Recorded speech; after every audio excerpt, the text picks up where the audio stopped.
ভারত বাংলাদেশের সম্পর্কের টানাপোড়েন, সীমান্ত এলাকায় উত্তেজনা সৃষ্টির লক্ষণ। এরই মধ্যে ঘটল দুই সেনা প্রধানের ফোন আলাপ, বিশেষ করে উত্তেজনা সৃষ্টিমূলক বক্তব্য এবং দূতাবাসগুলোতে হামলা ভারতকে মারাত্মক করে তুলেছে। এখন দেখার বিষয় সেনাপ্রধান জেনারেল ওয়াকারুজ্জামান পরিস্থিতি কতটা নিয়ন্ত্রণে আনতে সক্ষম হন। আঞ্চলিক নিরাপত্তা হুমকি মোকাবেলায় বাংলাদেশের সামরিক শক্তি বাড়াতে পদক্ষেপ নিচ্ছে অন্তর্বর্তীকালীন সরকার। চীন, তুরস্ক ও ইউরোপ থেকে অত্যাধুনিক যুদ্ধবিমান, ক্ষেপণাস্ত্র ও আধুনিক প্রতিরক্ষা প্রযুক্তি সংগ্রহের মাধ্যমে দেশের প্রতিরক্ষা ব্যবস্থা নতুন মাত্রা পাচ্ছে। ভারতের হয়ে বাংলাদেশকে হুমকি দিল রাশিয়া। ক্রেমলিনের এমন নগ্ন হস্তক্ষেপের মুখে ঢাকার পাশে দাঁড়াচ্ছে চীন, তুরস্ক আর আমেরিকা।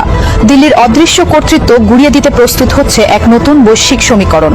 সার্বভৌমত্ব রক্ষায় বাংলাদেশকে নিতে যাচ্ছে ইতিহাসের সবচেয়ে সাহসী সিদ্ধান্ত।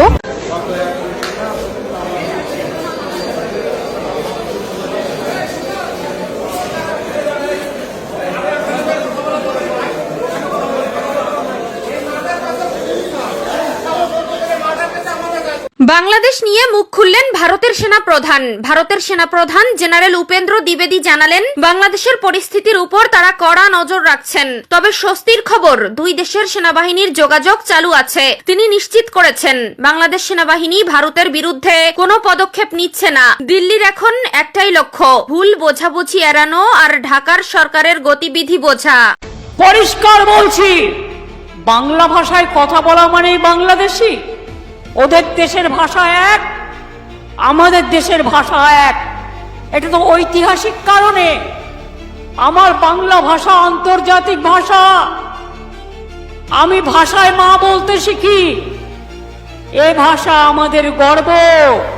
কবিদের ভাষায় মোদের গরব মোদের আশা, আমরি বাংলা ভাষা। সব ভাষাকেই সম্মান করি। উর্দু ভাষাকেও করি, নেপালি ভাষাকেও করি, রাজবংশী ভাষাকেও করি, কামতাপুরীকেও করি, সাদ্রিকেও করি, কুরুককেও করি, অলচিকিকেও করি। এবং আমরা শুধু তাই নয়, আমরা এদের রেকগনাইজড করেছি, হিন্দি ভাষাকেও, সব ভাষাকে করি। কিন্তু আমি আমার মাতৃভাষায় কথা বললে তুমি আমায় বাংলাদেশি বলে তুমি পুশব্যাক করবে। সোনালী খাতুন আপনারা জানেন, যেটা নিয়ে সুপ্রিম কোর্টে আমরা গেছি। একটা গর্ভবতী মা, তার ছোট ছোট বাচ্চা আছে, তাকে বাংলাদেশে চালান করে দিয়েছে। সুপ্রিম কোর্টে আমরা গেছিলাম, কেস করে বলেছে ওদের ফিরিয়ে আনতে হবে। আমাদের পরিযায়ী শ্রমিকরা কাজ করে বিভিন্ন জায়গায়, তাদের ওপর অত্যাচার হচ্ছে। বাংলা ভাষায় কথা বললেই তাকে বাংলাদেশি তকমা দেওয়া হচ্ছে।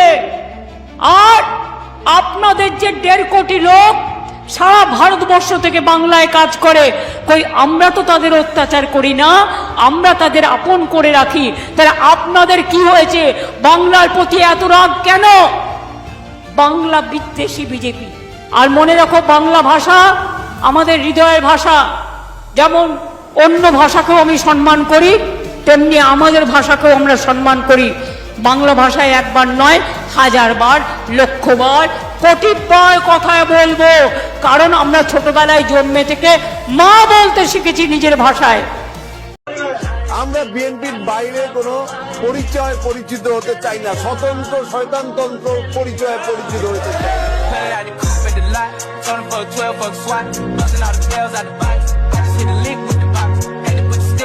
সাবেক সংসদ সদস্য ও সঙ্গীত শিল্পী মমতাজ বেগমের 474% জমি ও 3টি বাড়ি জব্দের আদেশ দিয়েছেন আদালত। দুদকের আবেদনের পর ঢাকার মহাখালীর একটি 5তলা বাড়ি এবং মানিকগঞ্জের 2টি ভবন জব্দের নির্দেশ দেওয়া হয়েছে।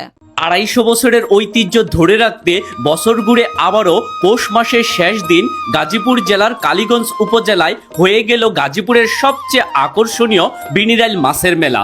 সোশ্যাল মিডিয়ায় যা গাজীপুর জামাই মেলা নামেই দেশ জুড়ে ভাইরাল হয়েছে। নতুন দোতলা সড়কে বদলে যাচ্ছে ঢাকা মুন্সি নারায়ণগঞ্জের যোগাযোগ ব্যবস্থা। নারায়ণগঞ্জের পঞ্চপটি থেকে মুন্সিগঞ্জের মুক্তাপুর পর্যন্ত হচ্ছে 10.3 কিলোমিটার দীর্ঘ উড়াল সড়ক। একই প্রকল্পের অধীনে এই উড়াল সড়কের নিচে হচ্ছে নতুন করে সড়ক। সব মিলিয়ে মুন্সিগঞ্জ থেকে নারায়ণগঞ্জ এবং ঢাকা থেকে মুন্সিগঞ্জ সড়ক যোগাযোগ ব্যবস্থা হবে আরো সহজ। উন্নতশীল নির্ভীক বীর কাফন তোমার মাথার তাজ, দুষ্ট প্রাণে কুঠার আঘাত সরব তোমার কুচকাওয়াজ। সাহসী নির্ভীক বীর কাফন তোমার মাথার তাজ, দুষ্ট প্রাণে কুঠার আঘাত সরব তোমার কুচকাওয়াজ। প্রাণ নিতে নাহি প্রাণ দিতে তোমার গর্জে উঠুক হাতিয়ার, ভয়ে কম্পিত ভীত শঙ্কিত অত্যাচারী অত্যাচার। খারা রইল কপাট, খারা রইল কপাট, ভেঙে ফেল কর রেলোপাট, রক্ত জমাট শিকল পূজার পাষাণ বেদী। ওরে ও তরুণ নিশান, ওরে ও তরুণ নিশান, বাজা তোর তোলায় বিষান ধ্বংস নিশান উড়ুক।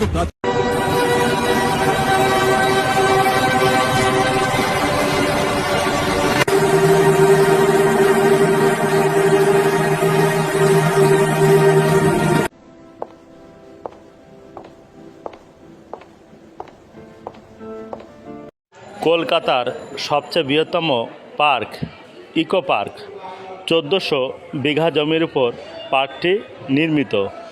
আপনি একদিনে পুরো পার্কটি ঘুরে শেষ করতে পারবেন না। এই পার্কের 7টি গেট আছে, 7টি গেট দিয়েই আপনি প্রবেশ করতে পারবেন, আবার বেরোতে পারবেন। পার্কের প্রবেশ মূল্য মাত্র 30 টাকা। পার্কের মধ্যে বিভিন্ন খাবার দাবারের দোকান আছে, চাউমিন, এগরোল, বিরিয়ানি। এছাড়া পার্কের মধ্যে ঘোরার জন্য সাইকেল, টয় ট্রেন, বিভিন্ন রকম ব্যবস্থা আছে। রওনা দিয়েছিলাম, কিন্তু এই যে জিয়া হলের সামনে এবং যে তুরান কলেজের সামনে যে যানজটের জন্য আটকে গেছে। আমরা সকলের জন্য দোয়া করি। এটিএম কামাল দাওয়াত দিচ্ছে, তার বাপ মার জন্য দোয়া করবেন। এবং আমার এই সেই জান্নাতুল বাকি কবরস্থান, যে কবরস্থানে শুয়ে আছে প্রিয় নবীর হাজারো সাহাবী।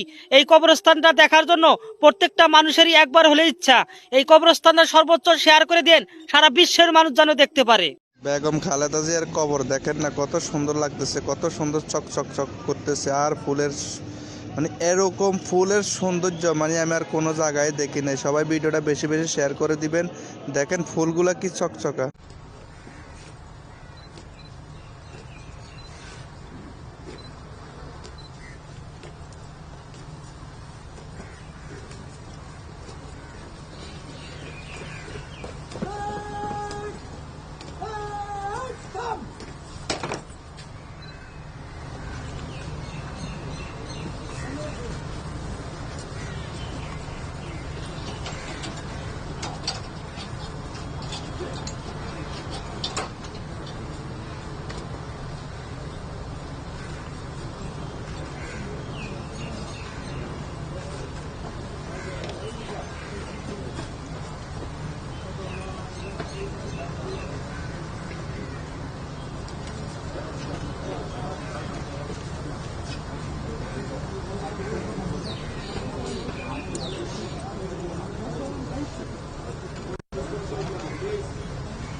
আপনি ন্যারো করে এই করেন।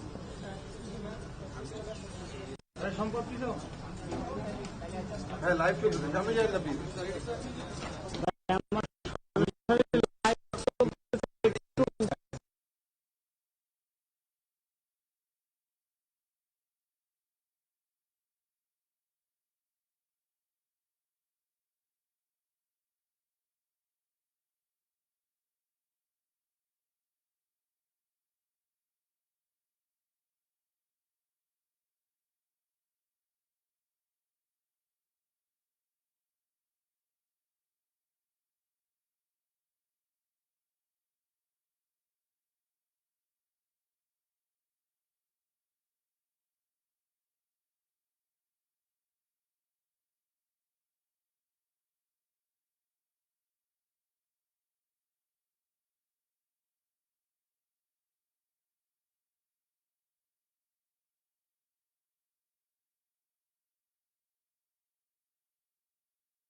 ঠিক আছে।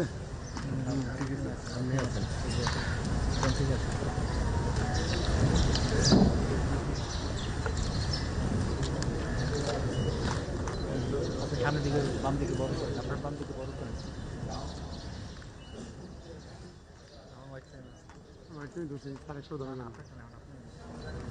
আবার ঢুকে যাবে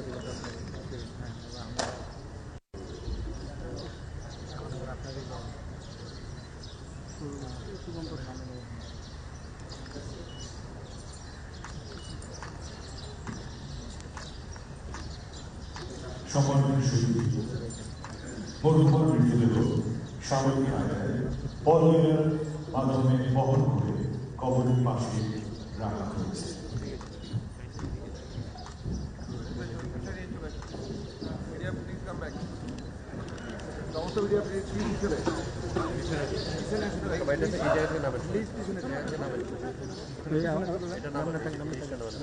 আমি কিন্তু লাইভে আছি, একমাত্র ক্যামেরা লাইভে আছি, একমাত্র আমি লাইভে আছি।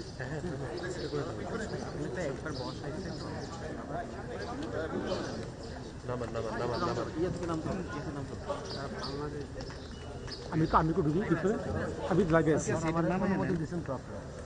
কবরের শটটা এখান থেকে যা পাচ্ছেন এই যে পাওয়া যাচ্ছে না, পাওয়া যাচ্ছে না, আমাকে একটু ঢুকতে দেন। সামনে যাওয়া হবে পাচ্ছি না তো কিছু।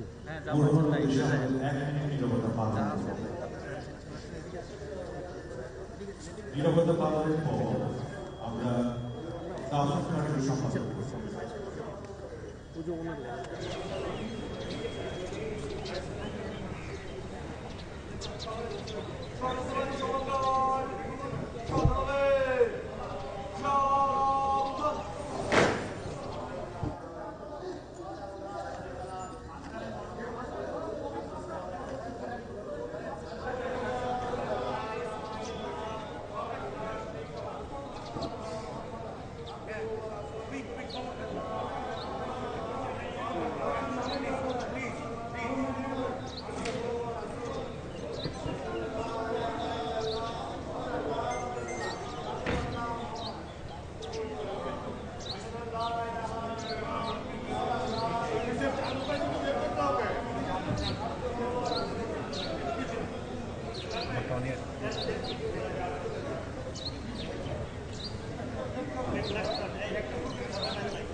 আপনারা এখানে লাইভ করতে করতে নিয়ে আসছেন ভাই, আপনি ওইদিকে যান, আপনি ওইদিকে যান, পেছনে যান, সবাই একটু ওইদিকে যান, ওইদিকে যান, ওইদিকে চাপেন, ওইদিকে চাপেন।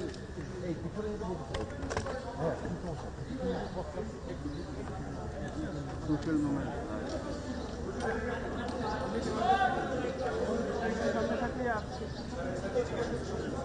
ফরিদপুর শর্ট দেখো তো।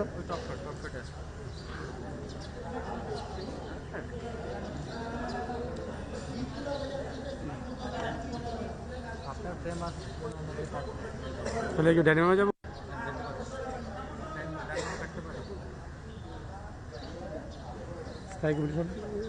আচ্ছা ওইয়া বললাল আছে না,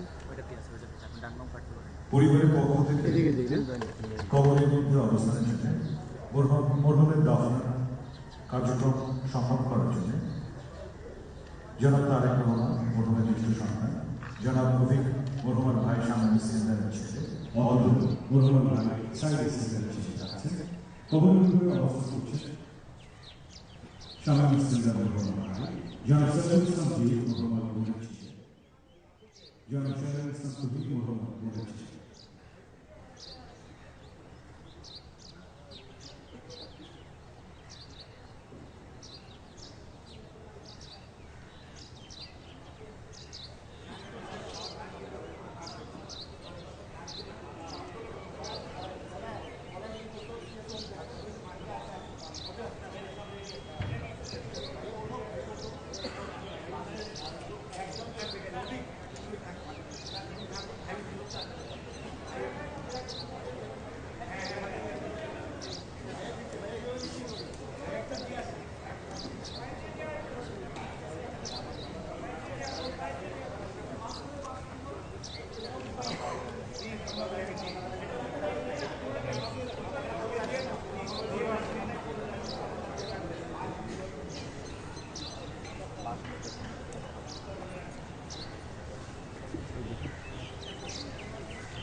আমি